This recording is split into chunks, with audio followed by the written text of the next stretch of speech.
Coucou tout le monde, j'espère que vous allez bien. Aujourd'hui je vous retrouve pour une vidéo qui était absolument pas prévue. Là je suis dans mon bureau d'appoint chez ma maman. Pour les personnes qui ne le savent pas, peut-être que je vais me répéter, je suis passée en télétravail dans le travail que j'occupe actuellement en tant que chargée d'assistance. Et aujourd'hui je vais vous parler de mon travail justement.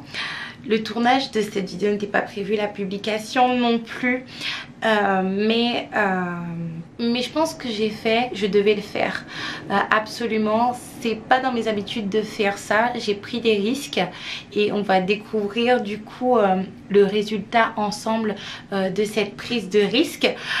Je suis un petit peu stressée, mais bon, bref, là peut-être vous comprenez pas, mais je vais vous expliquer tout de suite. Depuis mi-juin, j'occupe un poste de chargée d'assistance au service médical et santé.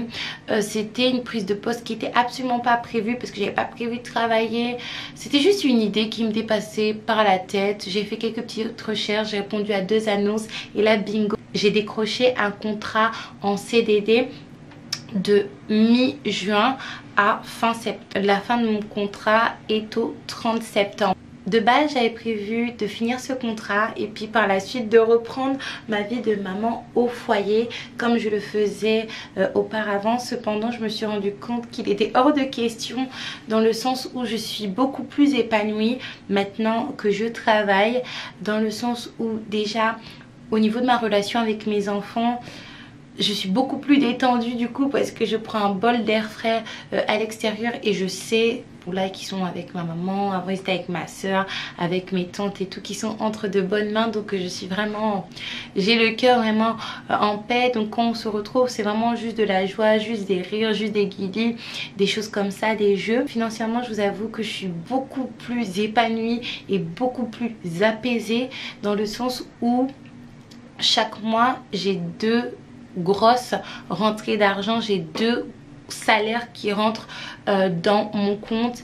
Et ça, quand on est une personne de manière générale, mais de surcroît quand on est une maman, franchement tu dors sur tes 2 oreilles. Parce que quand tu es auto-entrepreneur, surtout dans ces temps-ci qui sont vraiment super compliqués, tu dors pas sur tes 2 oreilles parce que tu sais pas quel va être ton salaire. Quand on est maman, c'est une angoisse de tous les instants.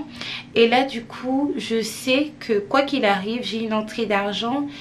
Et bizarrement, fort heureusement pour moi, ça s'est répercuté de manière super positive sur mon aventure YouTube et sur mon aventure d'auto-entrepreneur, de micro-entrepreneur, de chef d'entreprise, d'une micro-entreprise, dans le sens où j'ai pas ce stress de me dire je dois faire des vues pour gagner de l'argent. Donc je fais vraiment des vidéos selon moi qui sont de qualité. Et du coup vous êtes plus là, vous engagez plus, vous likez plus, vous partagez plus, donc du coup ça fait plus de vues, donc ça me permet d'être plus à l'aise. Je suis vraiment beaucoup plus épanouie depuis que j'ai un travail, même si c'est vrai que mes enfants me manquent énormément. C'est vrai qu'en arrivant dans l'entreprise où je travaille actuellement, on m'a dit qu'il y avait des CDI vacants. Ça c'était 2 semaines après être arrivée, et il y a environ 3 semaines, il y a ma N+2 qui m'a convoquée en me disant qu'elle cherchait des CDI et du coup que la porte était grande ouverte pour moi. Cependant, depuis rien du tout. Depuis on m'a pas relancé, depuis on m'a pas convoqué, depuis il n'y a rien qui s'est passé clairement, alors qu'il y a la possibilité d'un avenant. Pour les personnes qui ne connaissent pas les avenants, c'est tout simplement une modification de contrat où on permet de requalifier un CDD en CDI. Et c'est vrai que moi j'ai manifesté à plusieurs reprises mon envie de rester, mon envie de continuer dans l'entreprise, et eux ont manifesté leur envie à plusieurs reprises. Surtout que j'ai vu que normalement je finis le 30 septembre et qu'ils ont prolongé mon planning, pas mon contrat, jusqu'à début octobre. Je me suis dit du coup que la prochaine étape naturellement ça serait la prolongation de mon contrat ou l'offre d'un CDI, mais entre temps il n'y a rien qui s'est passé. Et la cerise sur le gâteau, c'est qu'on a embauché d'autres personnes. On a embauché 4 personnes en CDI et il y a encore un CDI vacant. Et c'est vrai que je vais pas vous mentir que ça m'a rendu un peu aigrie, dans le sens où j'avais un petit peu l'impression qu'on jouait avec mes émotions. Peut-être que c'est moi qui n'avais pas très bien compris que ça jouait avec mes émotions, et j'ai commencé à me sentir super mal. Super mal. Il faut savoir que moi je suis pas une personne, enfin je suis une personne qui est extravertie, mais dans ce genre de situation je suis pas une personne qui m'exprime beaucoup. Je demandais juste à ma N+2, ah est-ce que vous avez trouvé d'autres personnes, est-ce que vous avez embauché d'autres personnes, et elle me répondait oui, non, oui vous allez avoir du renfort. Et je n'ai jamais sauté le pas de lui poser la question, et moi alors, parce que même si c'est vrai qu'on est encore en août et que mon contrat se finit au 30 septembre, moi contrairement peut-être aux étudiants qui travaillent là-bas pour l'été, je suis maman, j'ai des responsabilités, j'ai un loyer à payer, j'ai 2 bouches à nourrir au minimum, j'ai des factures, je vais devenir étudiante en octobre prochain, et surtout que la rentrée c'est là, c'est dans quelques semaines, et je trouve que peut-être je m'y prends un petit peu tard. Donc j'ai besoin de réponses. Je ne peux pas avancer dans le brouillard comme ça, parce que comment les choses se profilaient, j'ai l'impression que voilà, j'allais avancer jusqu'au 30 septembre sans savoir ce qui m'attendait. Et ça du coup c'est pas du tout possible pour moi. J'ai décidé de prendre un grand galon de maturité et de prendre la décision de poser la question directement à mes supérieurs. Pour moi c'est quelque chose qui m'a énormément coûté au niveau pas de l'orgueil, pas de la fierté, mais au niveau courage, parce que je suis quelqu'un qui ne demande pas du tout de service, ou très peu de service, et c'est des services qui sont très ciblés. Je vais rarement demander à quelqu'un de me faire ci, de me faire ça, de me donner ci, de me donner ça, et quel que soit mon interlocuteur, quand j'ai une demande, je précise bien, si t'as pas envie de le faire, ne le fais pas. Parce que je n'aime pas être dans la demande. C'est peut-être question de pudeur, mais je n'aime pas, même avec le père de mes enfants, pour que je lui demande de faire quelque chose pour moi. Il faut vraiment que ça soit quelque chose où, si je lui demande pas, voilà, c'est que je suis dos au mur. Pour moi c'était extrêmement difficile, et je pense comme beaucoup de personnes, j'ai peur du non. J'ai peur qu'on me dise non, j'ai peur qu'on me dise bon Aïka, ça a été une belle expérience avec toi, mais on veut pas continuer avec toi. Mais j'ai appris dans la vie que même si j'ai peur de ce... Sache que l'opportunité que tu devais avoir est médiocre comparée à la porte qui va s'ouvrir. C'est toujours ce que j'ai appris dans ma vie, et c'est toujours ce qui est arrivé. Combien de fois j'ai postulé à des emplois, on m'a dit non. J'ai pleuré, mais tellement pleuré. Et finalement il y a une porte qui s'est ouverte qui était vraiment...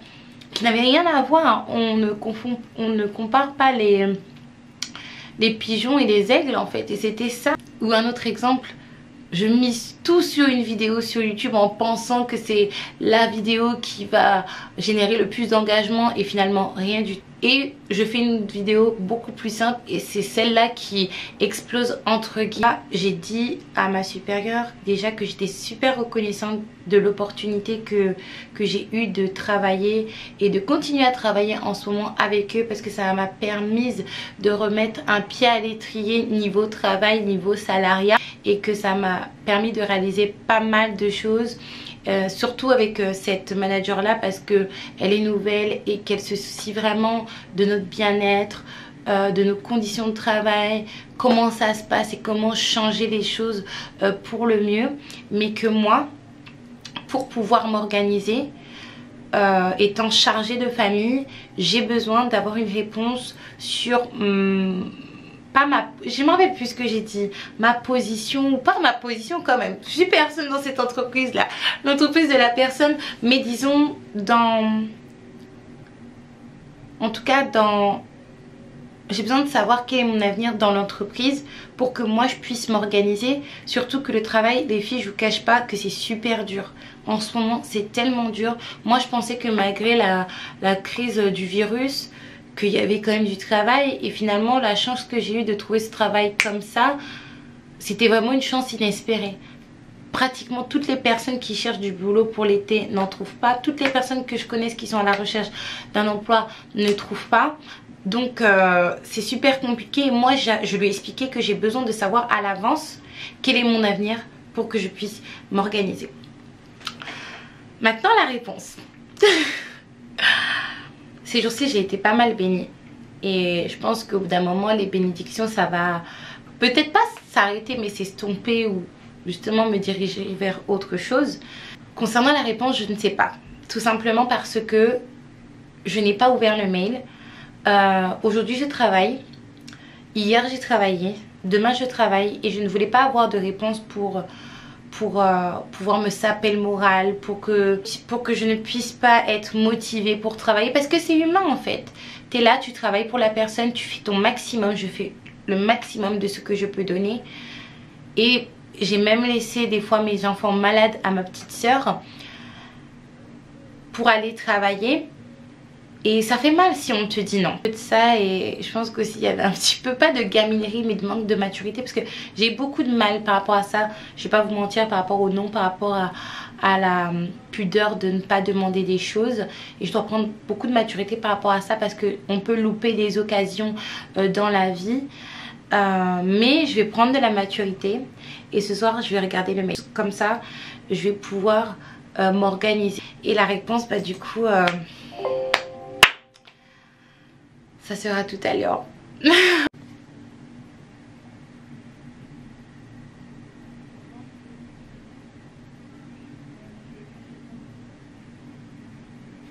C'est bon. Là je vous retrouve le soir. Je m'apprête à prendre très rapidement soin de mes cheveux. Je viens de me brosser les dents et après je vais passer à tout ce qui est toner. Et puis la fin de ma routine du soir pour ma peau. Parce que moi je me brosse les dents et je fais mes cheveux avant de faire tout ce qui est toner. Parce que vous savez que le toner c'est pour enlever les dernières impuretés après le démaquillage à l'huile et le lavage avec un savon. Bref, je parle beaucoup trop. Bref, du coup les filles, là je vous retrouve pour le moment de vérité. J'ai fini le travail à 17h30. Demain je suis en télétravail également. Et après demain j'ai 2 ou 3 jours de repos. Il faut que je regarde, sur mon planning. Je sais jamais vraiment trop mon planning moi. Je vous cache pas que j'ai un petit peu peur de voir la réponse et de... Il est important de regarder la réponse pour être fixée, pour commencer à m'organiser, pour commencer à voir comment je vois les choses et je fais les choses, surtout que j'ai très peu de temps, que la rentrée est dans très peu de temps, que ma rentrée est dans très peu de temps. Donc voilà. Et en plus, comme je vous ai dit, je vais prendre de l'huile. Il n'y a plus d'huile de ricin. Il y a de l'huile de ricin et mais je prends pas ça moi. Et je dois vous dire que ma supérieure m'a répondu. Donc il faut quand même que je regarde sa réponse et que j'en prenne connaissance et que je lui réponde. Je suis un petit peu stressée mais bon. Je vais finir de prendre soin de mes cheveux et je suis super contente parce que ils ont vachement bien poussé comparé à ce que c'était. C'était vraiment la catastrophe. Voilà.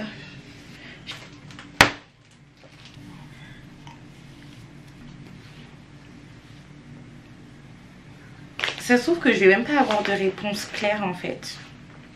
Ça se trouve que je pense que ça va être ça. Je vais même pas avoir de réponse claire, nette et précise. Je vais avoir une réponse